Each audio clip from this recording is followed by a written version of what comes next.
Bihar election నడిచేటప్పుడు తర్వాత కర్ణాటకలో ఎలక్షన్స్ అయిపోయినాయి ఆల్రెడీ. అవన్నీ చూసిన తర్వాత మన నాయకుడు రాహుల్ గాంధీ గారు ఓట్ చోరీని మొత్తం బయటకు తీయడం జరిగింది. ఓట్లు మొత్తం డిలీట్ చేసిండ్రు. బీహార్లో సుమారు 78 లక్షల ఓట్లు మొత్తం తీసేసిండ్రు. అవి మెజారిటీ కాంగ్రెస్ కు సంబంధించిన ఓట్లు. బడుగు బలైన వర్గాలు ఎవరైతే ఉన్నారో వాళ్ళందరూ కాంగ్రెస్ కు వెన్నట్టి ఉంటారు, బీజేపీ ప్రభుత్వాలకు అగెనిస్ట్ గా ఉంటారు. కాబట్టి ఈ దళిత వర్గాల ఓట్లనే మొత్తం తొలగించడం జరిగింది. తర్వాత ఈవెన్ కర్ణాటకలో కూడా ఒకటే ఒక నియోజకవర్గంలో, పార్లమెంట్ నియోజకవర్గంలో రిజల్ట్ తారుమారైపోయింది. అక్కడ కూడా ఎన్నో ఓట్ల చోరీకి గురి కావడం జరిగింది, ఓట్లు విశేషం. ఇట్లా ఓట్లను మ్యానిపులేట్ చేసి అధికారంలోకి వస్తూ ఉన్నారు బీజేపీ ప్రభుత్వం. గతంలో మనం ఎన్నో సంవత్సరాలు కాంగ్రెస్ హయాంలో జవహర్లాల్ నెహ్రూ గారి నుండి మన్మోహన్ సింగ్ వరకు మనం పరిపాలించడం జరిగింది. కానీ ప్రజాస్వామ్యయుతంగా పరిపాలించడం, ఎక్కడ కూడా దౌర్జన్యం చేయలేదు, ఏం చేయలేదు, ఎక్కడ ఓట్ల తొలగింపు చేయలేదు. ఇవన్నీ మీకు అందరికీ బాగా తెలుసు. కానీ ఇప్పుడు ఈ ప్రభుత్వాలు, ఎందుకంటే మనం చూస్తూ ఉన్నాం పేపర్లలో, మనం చూస్తే సర్వే రిపోర్ట్ ఒకటి ఉంటుంది, కానీ రిజల్ట్ ఏమో బీజేపీకి అనుకూలంగా వస్తుంది. అన్ని సర్వే రిపోర్ట్స్ కూడా కాంగ్రెస్కు అంటే ఫేవరబుల్గా వస్తే, రిజల్ట్ మటుకు మళ్ళీ బీజేపీకి ఫేవరబుల్గా వస్తుంది. అంటే ఒక్క సర్వే తారుమారైతే పర్వాలేదు, కానీ అన్ని పేపర్లలో అన్ని సర్వే రిపోర్ట్స్, అన్ని ఏజెన్సీకి సర్వే రిపోర్ట్స్ మొత్తము కాంగ్రెస్ ఫేవరబుల్ ఉంటే, దాన్ని మొత్తం మళ్ళీ రిజల్ట్ చూస్తే బీజేపీ రిజల్ట్ వస్తాం. అంటే దాని ప్రకారం ఏమవుతుందంటే ఈ ఓట్ల తొలగింపు, ఈ కాంగ్రెస్కు సంబంధించినటువంటి బడుగు బలైన వర్గాలకు సంబంధించిన ఓట్లు తొలగించి వారు అధికారంలోకి రావడం జరుగుతుంది. దీన్ని అన్ని అక్కడ ప్రెస్కి అందించి మొత్తం ఈవెన్ బీహార్లో కూడా, తర్వాత దేశవ్యాప్తంగా దీనికి నిరసనగా ఓట్ చోరీకి మన ప్రజల మద్దతు తెలిపే విధంగా ఈ సిగ్నేచర్ క్యాంపెయిన్ స్టార్ట్ చేయడం జరిగింది. అయితే మనకి ఇక్కడ పెద్ద పండుగలు ఉండడం వలన, బతుకమ్మ, తర్వాత దసరా, దాని తర్వాత లోకల్ బాడీ ఎలక్షన్ ఉండడం వలన ఇక్కడ మనకు లేట్ కావడం జరిగింది.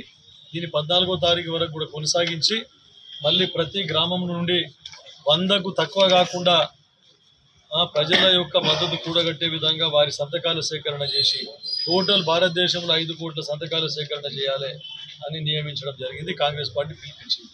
రాహుల్ గాంధీ గారి పిలుపు మేరకు కాంగ్రెస్ పార్టీ, మల్లికార్జున ఖర్గే గారు మరి కాంగ్రెస్ పార్టీ పిలుపు మేరకు మనమందరం కూడా కాంగ్రెస్ కార్యకర్తలం ఈ ఓట్ల చోరీకి నిరసనగా ఇది జరగకుండా ఎలక్షన్ కమిషను ఎప్పటికప్పుడు దీని మీద చర్యలు తీసుకోవాలని మనమందరం కూడా ప్రజల వద్దకు పోయి వారి సంతకాలు కూడగట్టి మన పార్టీకి సబ్మిట్ చేస్తే తర్వాత ఎలక్షన్ కమిషన్కి సబ్మిట్ చేయడం జరుగుతుంది. ముఖ్యంగా నారాయణఖేడ్ నియోజకవర్గము కూడా మీకు అందరికీ తెలుసు. కిషన్ రెడ్డి గారు చనిపోయినప్పుడు బై ఎలక్షన్లో కూడా సుమారు 10,000 ఓట్లు తొలగించడం జరిగింది. ప్రతి గ్రామంలో కాంగ్రెస్ కుటుంబాలు, మేజర్ కుటుంబాలు, ఒక్కొక్క ఇంట్లో 10-15 ఓట్లు ఉన్నటువంటి కుటుంబాలను, కాంగ్రెస్ కుటుంబాలను అవన్నీ డిలీషన్లో పెట్టడం జరిగింది. అక్కడ వాళ్ళు పోలింగ్ బూత్ దగ్గరికి పోయి ఓటేయడానికి పోతే అక్కడ వాళ్ళ పేర్లే లేవు. మరి మాకు నోటీస్ అయ్యలేదు, మాకు పేర్లు ఎట్లా పోయినాయని చెప్పేసి బూత్ లెవెల్ ఏజెంట్లను, బూత్ లెవెల్ ఆఫీసర్లు అడిగితే వాళ్ళు కూడా ఏం సమాధానం లేదు. ఎప్పుడో నోటీస్ ఇచ్చినట్టు వాళ్ళు రాసుకొని అక్కడ ఇచ్చేయడం జరిగింది. ఇక్కడే నారాయణఖేడ్ పక్కకు ఫామ్ హౌస్లో కూర్చొని సుమారు అన్ని గ్రామాల్లో కలిపి 10,000 కాంగ్రెస్ ఓట్లు మొత్తం డిలీట్ చేయడం జరిగింది. తర్వాత ఇంకొకటి, ప్రతిపక్షాలకు వాళ్ళు ఇచ్చిన ఓటర్ లిస్ట్ ఏదైతే ఉన్నదో కప్పుల తడక పాత ఓటర్ లిస్ట్ ఇచ్చింది.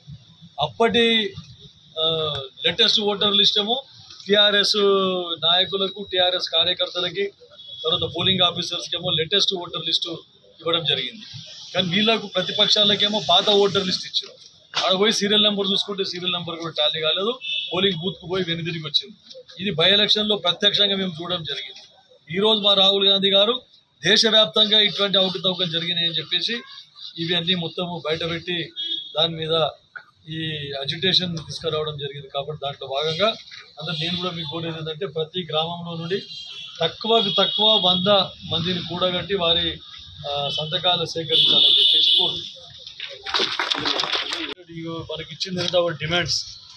We call upon the Election Commission of India to make the machine readable voter list along with the photos available for public scrutiny. మొత్తం ఫోటోలతో సహా ఉన్నటువంటి ఓటర్ లిస్టులు ఏవైతే ఉన్నాయో అవన్నీ కూడా మనము కరెక్ట్గా మెయింటైన్ చేయాలని చెప్పేసి ensure public release of decision and addition list with photographs before every election. ఎన్నికల కంటే ముందు అడిషన్స్ డిలీషన్స్ అంటే చేర్పులు తొలగింపులు ఎప్పటికప్పుడు ఫోటోలతో సహా ప్రచురించాలని చెప్పి చెప్పడం జరిగింది. Create an accessible grievance redressal system for wrongful deletions. ఇవన్నీ ఏవైతే ఉన్నాయో వారికి అనుకూలంగా లేని ఓట్లు ఎక్కడైతే తొలగిస్తూ ఉన్నారో అటువంటి మీద కృషి చేసి అవన్నీ ఐడెంటిఫై చేయాలని చెప్పేసి కూడా చెప్పడం జరిగింది. Prosecute officials agents involved in systematic voter separation. ఈ అవకతవకలకు పాల్పడుతున్నటువంటి ఎలక్షన్ కమిషన్కు సంబంధించిన అధికారులపైన కానీ లేదంటే మనకు ఈ బూత్ లెవెల్ పోలింగ్ ఆఫీసర్స్ ఎవరైతే ఉన్నారో బూత్ లెవెల్ నుండి ఎలక్షన్ కమిషన్ వరకు కూడా ఏ అధికారులు అయితే అవకతవకలకు పాల్పడినట్లు నిర్ధారణ జరిగితే వారి మీద చట్టపరంగా యాక్షన్ తీసుకోవాలని చెప్పేసి మా కాంగ్రెస్ పార్టీ తరఫున మా రాహుల్ గాంధీ గారి తరఫున మేమందరం డిమాండ్ చేస్తాము. దాంట్లో భాగంగానే ఈరోజు